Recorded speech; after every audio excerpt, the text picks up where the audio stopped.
Hello, everyone. My guest today is Jamal Robinson. He's running a company called Desiar, and it's the brainchild of himself after he began bedazzling sunglasses and promoting them to friends through Central Florida. Never satisfied with the status quo, and after years of exploring possibilities with no production partners in Asia and traveling to factories, Jamal decided to manufacture his own product, launching in summer 2019. Jamal, you ready to take us to the top?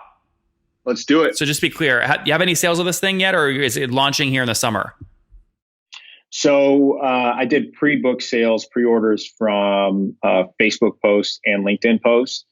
So we just started selling 2 weeks ago. Okay. How much in pre-sales so far? So in pre-sales from the post, it was 16,000 and about 1,000 of those have actually come in so far. What does that mean? $1,000 in revenue. So yeah, why is there a delta between 16,000 and 1,000? Yeah. So, to promote the new line coming out, I made a post saying we're now manufacturing. We can start taking pre-orders. So people commented their emails and said, yes, I'd be interested in the pre-orders. So I made a list. And then from that list, it was about 16,000. And then from that, 1,000 have actually placed the order. Okay. Do you have a bestseller? Which glasses are selling the best?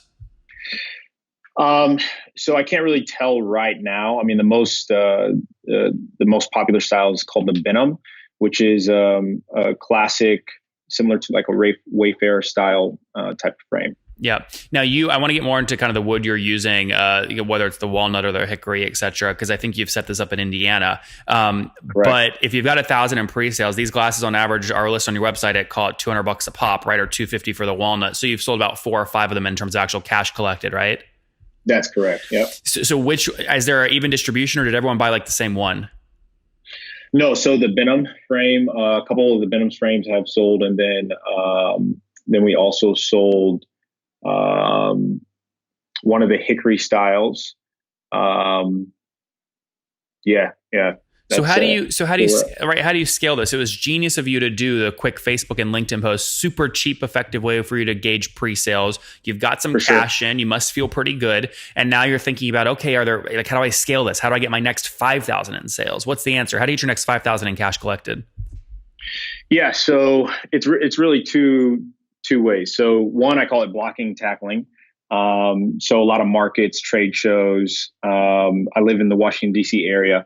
So doing that, and then also it's just word of mouth. So simply, sending text blasts, continuing the Facebook push, continuing the LinkedIn push. And that's the first step. And then also it's brand awareness. So I'll put a little bit of money into Facebook and digital ads. So I see those two things as my core focus over the next 90 days. How much did you spend on the Facebook and LinkedIn posts? I spent $0. So really it was all about telling my story. This concept of manufacturing, as you read in my bio, was, years in the making. So 2013, I thought of it, tried, failed, and people resonated with that story. Wait, what do you mean tried, failed? What'd you try and what failed? Oh, well, just setting up distribution. I went to a company that manufactured wood products. And I said, hey, I would love to manufacture glasses. They said they could do it. Long story short, 2 years in, it didn't work. Then I won a business plan competition, which gave me some funding. I bought the machinery that I knew could manufacture the product. And then I started working with my production lead, who I'm still working with now, Dustin Case, to manufacture the product that's on the website. So it's just been an evolution of trying and failing throughout. How'd you find, you said Dustin Case was his name. How'd you find Dustin? Yeah. So we're actually both from the same area in Indiana, and he was working wood products as well. So, I told him the vision, what I'd like to do, had the funding, bought the machinery, and then he just started working on it. So this is foundedusa.com. Wood and Steel is Dustin's company, correct? That's correct. Yep. Okay. So when you're negotiating margins with him, so if you're going to sell a pair of glasses for $150 on average, what's it going to cost you to produce that? Yeah. So on average, they're $220, and the cost of production is $60. Okay, actually, let's not talk an average because that's dangerous with kind of e-commerce brands. Let's talk specifically about, you pick which glasses you want to talk specifically about, which style. Great. Yeah. So it's $60 to produce each frame. And then to manufacture, we price them out by wood. So 185 up to 250. So 185 for the bottom frame, 225 for the mid frame, and then 250 for the top frame. Yeah, sorry, I don't know what all that means, right? So let's just talk about the Bengham hickory wood, right? You've got it listed first on your website for $195. What's this specific one cost you produce? $60. Okay, so you essentially you're marking it up. There's 125% margin in there. Now, do I have to pay shipping if I buy it from your website, or is the shipping built into the 125 margin? No, the shipping's already built in. So to and from shipping. Okay, got it. Yeah, for free shipping within the United States. Okay, so if you're what's it going to cost you to ship from Indiana, the warehouse, to me in Austin, Texas, on average? Yeah, $7.95. Okay, got it. So you got about $60 in cost of goods sold. You've got another $8 to $10 in just shipping costs. The rest is profit margin for you. That's correct. I mean, that's good. How's that compared to like Warby Parker? So obviously their cost of goods is going to be drastically lower. They're manufacturing primarily in Asia, and they are also at a larger scale. So their cost of goods are probably going to be sub $20, where my cost of goods is closer, including shipping, closer to 70. You know what I've always wondered about brands like what you're building? It has such a good story. Like your ability to price against that story is actually super valuable. And I actually think, in my opinion, you're actually priced too cheap because the price doesn't give you the opportunity to tell more of the story. You're priced too close to like a Warby Parker. Whereas if this was $1,900 for one of these pairs of glasses, it allows the viewer to ask the question, why the hell are these so expensive? Which gives you the opportunity to tell this story, which I think people latch on to. Why did you decide not to price like super, super high? That's a great question. When looking at the market and looking at product made in the U.S., glasses wise, and competitors, I felt that pricing at average pricing where I decided to land was, one, good for the business. I knew my margins. I knew what I wanted to make. But also it gets super competitive when you get to that $1,900 price point. And then also distribution. So I knew that I wanted to sell direct to consumer, but I also knew that there's opportunity through independent eye care practitioners or doctors' offices that I wanted to tap into as well. So looking at, and there's about 20,000 of those throughout the United States. So looking at my go-to-market plan and how I wanted to enter the market, I felt that at a higher price point like that may price myself out of my strategy. But see, when I look at I look at these eyeglasses shops, right? Maybe embedded next to the subway, stuck in the front of a big Walmart in the middle of Arkansas, right? I think cheap plastic, like you might as well hang them on the end cap on the soap aisle, right? You know what I'm talking about? Those glasses that see there. Your brand does not strike me as remotely related to that story. I mean, this kind of again, I'm making a snap judgment under 8 minutes here, but your story to me belongs on like an Abbott Kinney pop-up booth, right? In Venice, in LA, right? Or like there's only 3 shops in the country, right? Or the e-commerce brand. It's super luxurious. I see that you do little laser engravings on each side, which looks like your brand, which means you could also put someone's name there. You can highly customize it. You can film yourself about the story. I mean, this I think would do really well as a Kickstarter, priced at like $1,900 as well. I just think you have priced yourself exactly like you said, average, and your story is not average. That's good, Nathan. I love it. I mean, I think that's really good feedback. I mean, look, you don't have to take it, by the way. You shouldn't maybe not take it because I know nothing about fucking glasses. But what I will say is like whenever I see brands like what you've done, my like opportunistic bubble goes off. I can't execute this because my limiting factor is time, not money. But I want to buy a brand like this, right? And make it Latka glasses. And then like I invest in telling the story over and over. Business Insider runs the headline, are these the most expensive wood glasses on the planet, right? Daily Goalcast is doing a short 60-second Facebook video on how is this founder getting consumers to pay $2,000 for glasses that cost $60, right? Like that all those like the price point then becomes a marketing tactic for you, which I just think potentially works. We'll see. Yeah, I think it's great. Like I said, I always listen. Back to you though. I don't want to change your whole trajectory here. I just enjoy a good brainstorm. You've got a couple people. It sounds like I love it. Thank you. 4 or 5 have purchased. You said. That's correct. Okay, so I mean, to get to 500, like how much capacity can you handle with Dustin? Yeah, that's a great question. So that's actually one of the challenges with manufacturing. So right now we can push out 50 units a week. And the next step to increase that to 100, 200 units a week is we need to purchase a CNC machine. So that's on the horizon within the next 60 days. Yeah.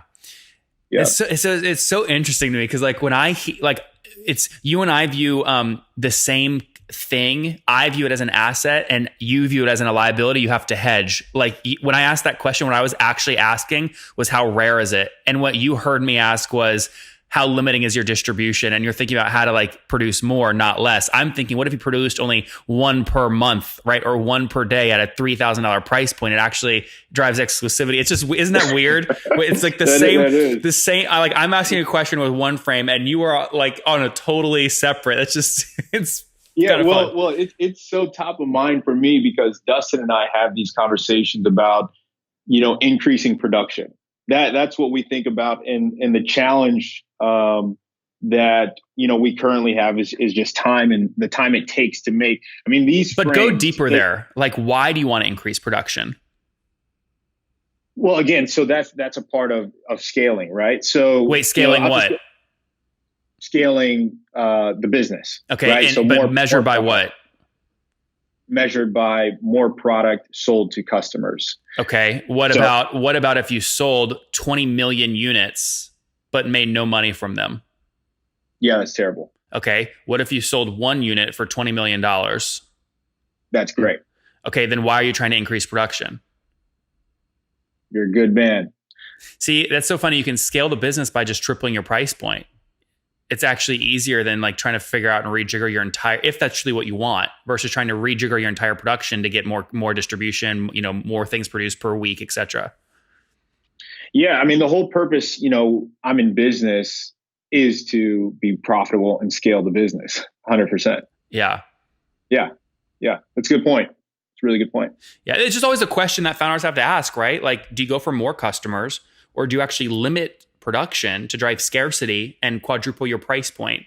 And the delta, like those two levers, the velocity at which you pull each, if you find an area where it's not equal, right, where you could 3x your customer base to 3x your revenue, or you could 3x your price, but that actually 4x is your revenue, right? Then you do actually do the price increase, not the customer increase. It's always a weird combination. 100%. I'm totally in alignment with that. Have you bootstrapped this bad boy? I bootstrapped it. I currently have a day job. I work at Skyward. We're based in DC, and I'm on the biz dev team. And then nights and weekends, I work Desiar. What's Skyward do? Is this the company that just acquired my friend Alan Gannett's company, TrackMaven? Mm-hmm. You are 100%. I was a TrackMaven guy. Oh, that's hysterical. Small world. Wait, did we meet through Alan? I don't think so. No. Man, I don't think so. Very small world. Very cool. All right. So you bootstrap the company. It's just you right now, you and Dustin? Me and Dustin, that is correct. But you own 100%, right? I own 85%. You threw 15 to him? No. I actually, when I got started, 2 mentors of mine invested $10,000. And I gave them 15% of the business. 10,000 together or 20,000 together? No, 10,000 together, 5 each. On day one. Great. Okay, good. So you've kind of used that to help kind of get this thing going. Yeah. I mean, the whole thing now is like, if you really want to make this thing work and you're good under pressure, you quit Skyward, right? Because then you have to make this thing work to pay your bills, right? It's a little scary. Yeah. 100%. I love what I do though. So yeah. It's about. By the way, you can do both. This is one of the things you can do both. All right, let's wrap up, Jamal, with the famous 5. Number 1, what's your favorite business book? How to Be a Capitalist Without Capital. Are you just saying that, or have you actually read it? Oh no, I read it. Oh, you did? That's amazing. Yeah. Well, yeah. So then you know exactly like why I gave you the feedback I gave today. Exactly. Yeah. No. I don't need to pump. It's doing very well. It surprised me even how many units we sold. So thanks for supporting me and reading it. No doubt about it. All right. Number 2, is there a CEO you're following or studying? Robert Smith. Yeah. People always ask me, like, who is my number one guy I look up to? It's Robert Smith. And very few people know about him unless you really study awesome. B2B SaaS. But that guy is just, I have so much to learn from him. Number 3, what's your favorite online tool for building your company? Shopify. Number 4, how many hours of sleep you get every night? 6 to 7. Okay. And what's your situation? Married, single, kids? I have a beautiful girlfriend. Her name is Edna. Very good. No kids? No kids. And how old are you? I am 31. 31. Last question. What do you wish your 20-year-old self knew?